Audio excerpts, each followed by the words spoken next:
हृदय पर हाथ रख के अपने आप से पूछें कि हम आज से 5 साल पहले सुखी थे कि आज सुखी हैं।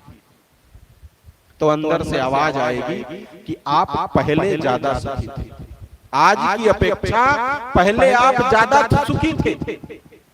बशर्ते अंतर क्या था, आपके पास 4 व्हीलर गाड़ी नहीं थी, 2 व्हीलर गाड़ी नहीं थी, आप कच्चे मकान में थे, आप हैंड पंप चला के पानी पीते थे, आपके पास में बहुत सारे सामान नहीं थे जो आज है सुविधा के।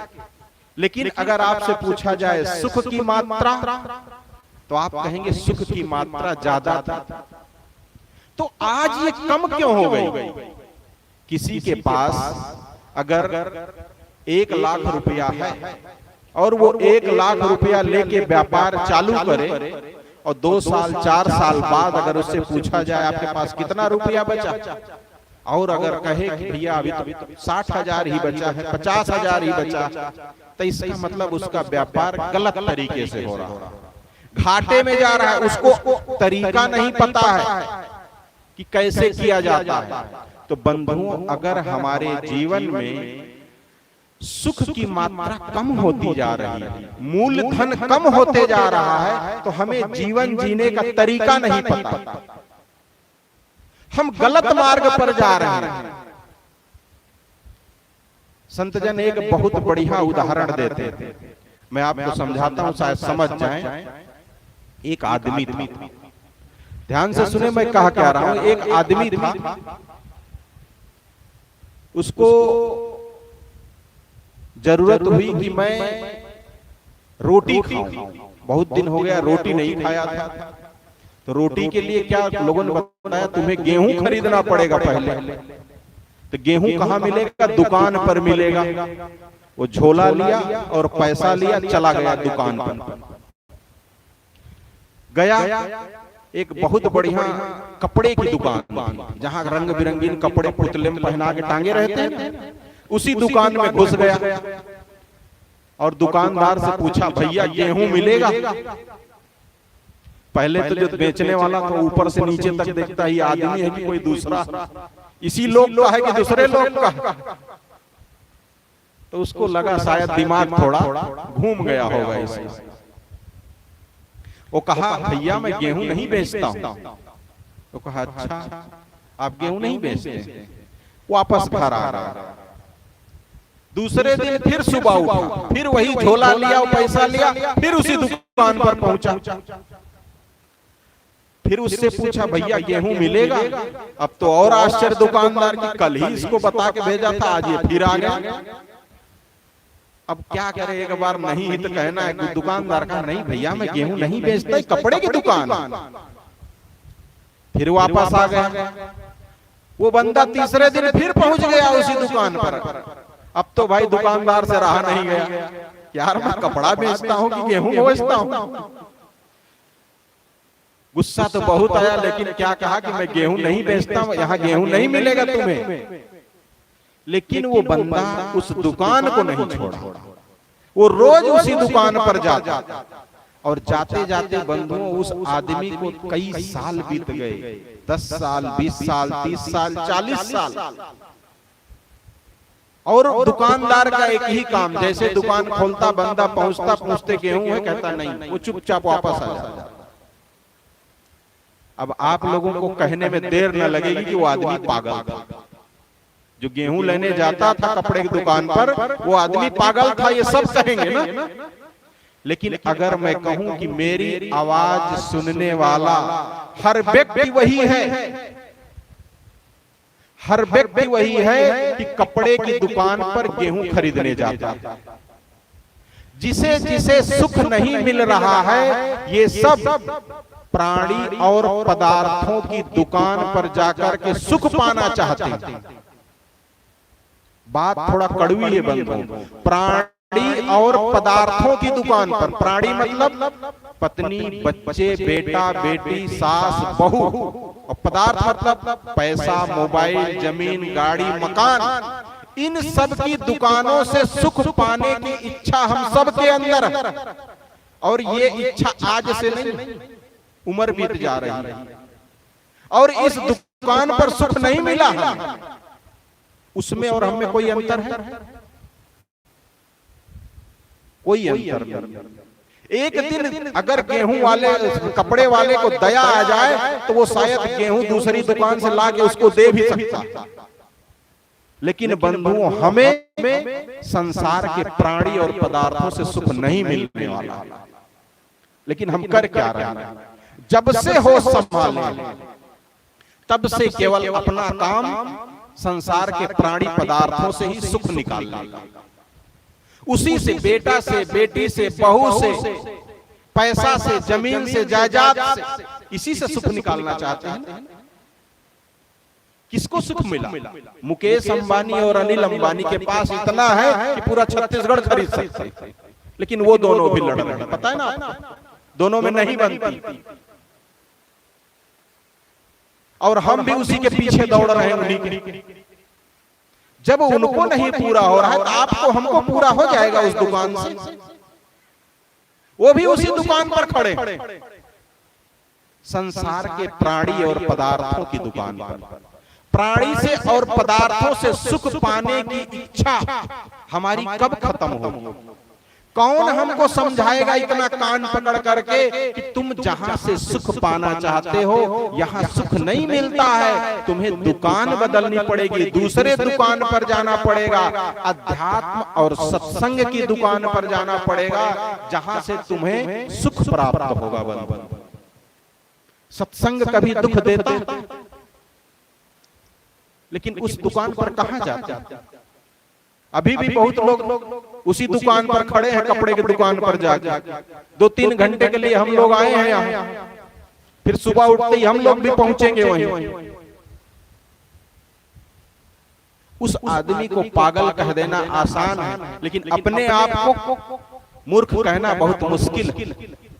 लेकिन बहुत लोग हैं जो कहते हैं, पछतावा होता है कि मैंने बहुत गलत किया। कौन है वो लोग? जो वृद्धाश्रम में हैं, जिनके बच्चे अपने माँ बाप को वृद्धा आश्रम में छोड़ आए हैं, उनके पास हम लोग जाते हैं कभी कभी।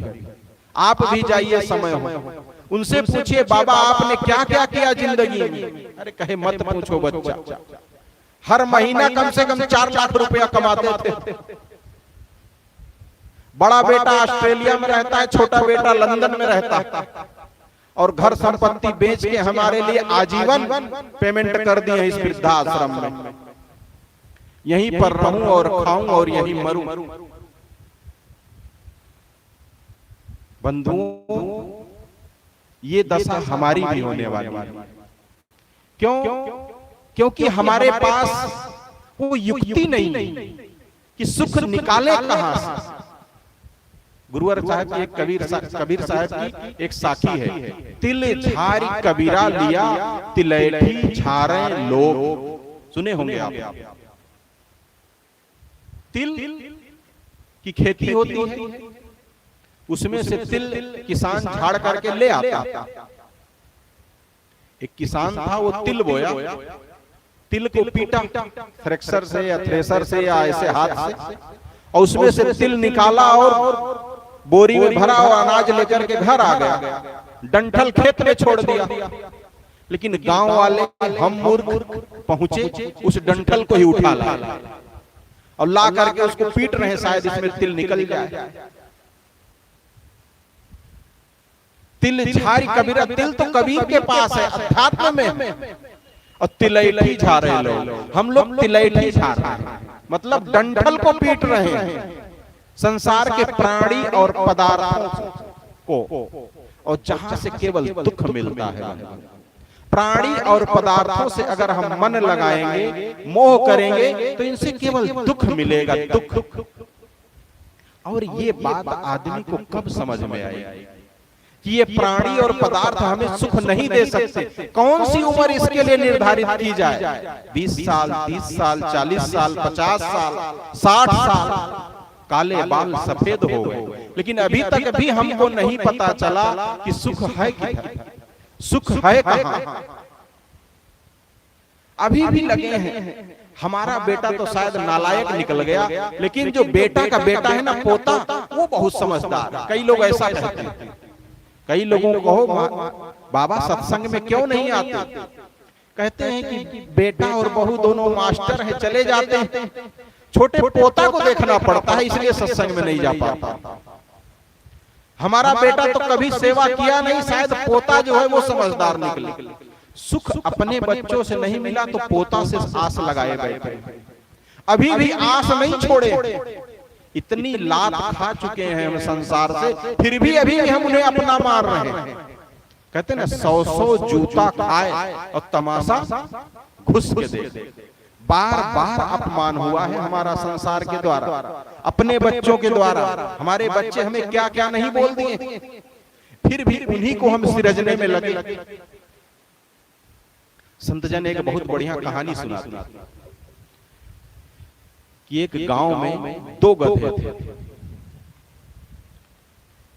एक गधे को गांव का धोबी खरीद लिया, जिसके पास गधे थे उससे गांव का धोबी खरीद लिया, और उस गधे का जो दूसरा भाई था उसको उसी गांव का एक नट मतलब तमाशा दिखाने वाला वो खरीद लिया। दोनों एकदम हष्ट पुष्ट स्वस्थ मस्त।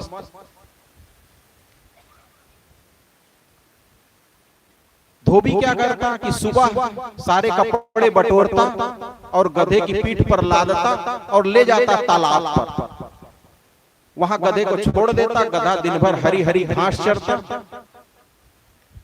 दिन भर धोबी कपड़ा धोता सुखाता, शाम को फिर गट्ठर गधे पर लादता और घर आ जाता। इतना ही काम था धोबी का। धोबी का गधा खूब मोटा ताजा एकदम स्वस्थ रहा। नट का गधा बहुत दुबला पतला हो गया। बहुत दिन बाद ये दोनों गधे कई साल बाद, 4-5 साल बाद जब आपस में मिले तो धोबी के गधे ने कहा कि भाई, हम दोनों एक ही माँ के बेटे हैं, तुम्हारी ये हालत कैसे हो गई? तो धोबी के गधे, नट के गधे ने कहा, भाई क्या बताऊं, हमारा जो मालिक है नट है ना, वो दिन भर हमें इस गांव से उस गांव, उस गांव से उस गांव दिन भर घुमाता रहता है, और शाम को हमें कहीं घुना घना थोड़ा मोड़ा चना या कुछ दे दिया जो उससे बच गया। और हमारे पीठ पर नट तमाशा दिखाने का सारा सामान, और सीधा में जो कुछ भी चावल दाल मिलता उसको भी, और अपने बच्चों को भी, सबको बैठा देता। और दिन भर भाई मैं इस गांव से उस गांव दौड़ता रहता हूं, बिना पानी बिना कुछ खाए पिए। और ऐसा जब एक बार नट निकल जाता है तो महीनों बाद लौट के आता है, और मुझे खाने पीने को नहीं मिलता, इसलिए हमारी हालत ऐसी हो गई।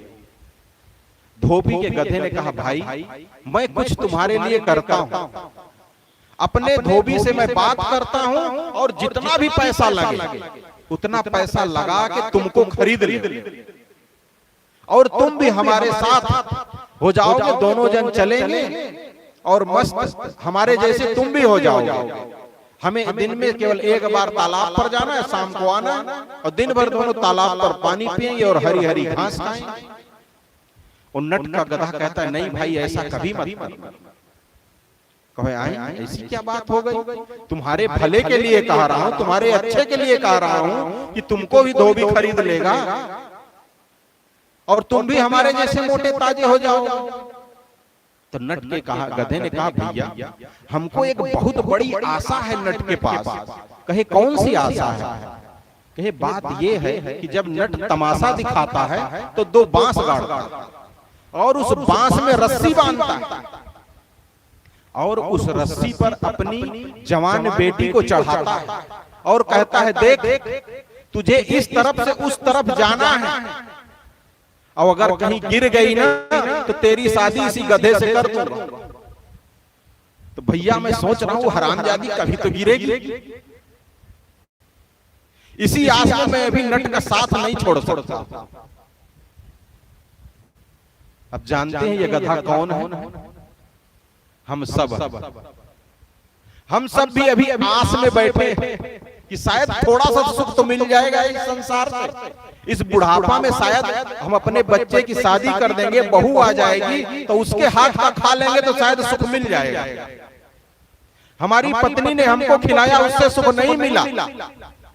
लेकिन शायद पतोह के हाथ का खाएंगे तो सुख मिल जाएगा। ये आशा करने वाला वो गधा नहीं है बंधु, हम सब हमें भी बहुत बड़ी आशा है। गधे को तो एक ही आशा है शादी की। हमें अपने आप से पूछे हमें क्या क्या आशाएं हैं इस संसार से, अपने बच्चों से, इन प्राणी पदार्थों से, अपने पति से, अपने पत्नी से, बहुत आशाएं, बहुत इच्छाएं हैं। तो हम भी वही गधा हैं। तो बंधुओं, उस गधे की शादी, उस लड़की की शादी कभी गधे से नहीं होगी। अगर गिर भी गई तब भी नहीं होगी। कि होगी? नहीं होगी। लेकिन हमको ये विश्वास कौन दिलाएगा कि सुख नहीं मिलेगा संसार में? संसार के पास सुख है ही नहीं। जिस प्राणी पदार्थों में तुम सुख ढूंढ रहे हो, जिस जंगल में, वहां सुख नहीं है। सुख है अध्यात्म में, सत्संग में, भजन में। वहां के लिए समय निकालो, वहां पर आओ, वहां पर जाओ। अपने जितने भी अहमता और ममता है, मोह है, माया है, विकार है, इन सब को गुरुवर कबीर के ज्ञान में जला खत्म कर दे और अध्यात्म की शरण में आ जाए, सत्संग की शरण में आ जाए। हम सब जो पाना चाहते हैं सुख और शांति, वो जरूर हमें मिलेगा। बस हमें रास्ता बदलना होगा, दुकान चेंज करनी होगी। जिस दुकान से चाहते हैं उस दुकान से नहीं मिलेगा। संसार के प्राणी पदार्थों की दुकान बदल के आपको गल्ला जहां मिलता है, गल्ला गेहूं की दुकान कहां होगी? जहां पर राशन मिलता हो, उस दुकान पर जाना होगा। अध्यात्म की बाजार में जाना होगा, अध्यात्म के सत्संग के बाजार में जाना होगा। वहीं हमें सुख और शांति का तरीका मिल सकता है। तभी हमारा जीवन बंधु सुखमय और शांतिमय हो सकता है। तो गुरुवर कबीर का ये संदेश कि कबीर खड़ा बाजार में लिए लुकाठी हाथ, और जो घर जा रहे अपना चले हमारे साथ। तो जो भी हमारे साथ होना चाहता है वो अपने विकारों का घर जला दे और हमारे साथ हो जाए। संसार के प्राणी पदार्थों से सुख की आशा छोड़ दे और हमारे साथ हो जाए। यही गुरुवर कबीर का संदेश है, यही हम सबको अपने जीवन में उतारना है। सत्संग करते हमें बहुत दिन हो गया, लेकिन अभी तक कोई लाभ नहीं हुआ। क्यों? क्योंकि हम उसको सुनते बस, अपने जीवन में उतारे नहीं। जरूरत है आज परिवर्तन की, अपने जीवन में उतारें और अपने जीवन को बदलें। जिस दिशा में हम दौड़ रहे हैं उस दिशा को बदल दें। उस दिशा में दौड़ के हमें आज तक केवल हमारे हाथ में धोखा मिला है, धोखा, और उस दिशा को बदल के हम अपने लक्ष्य को प्राप्त करें। बस और कुछ ना कहते हुए अपनी बात को ही विराम देता हूँ। बोलिए सद्गुरुदेव की जय। जरा और जोर से लगाए भाई। सद्गुरु कबीर साहिब की बहुत बहुत धन्यवाद। त्रिदिवसीय सत्संग समारोह का दूसरा दिन का दूसरा सत्र, जिसमें हम सुन रहे थे पूज्य साहब जी के साथ पधारे आदरणीय संत श्री करमचंद साहब से बहुत सुंदर विचार हम लोग श्रवण कर रहे थे। आइए एक भजन मैं आपके बीच रखता हूँ। गुरु ज्ञान पाले बंदे मिटा ले अंधेरा, मिटा ले अंधेरा, ना कुछ तेरा बंदे ना कुछ मेरा। गुरु के भजन बिन तेरी सुनी जिंदगानी, सुनेगा न कोई तेरे दुखों की कहानी।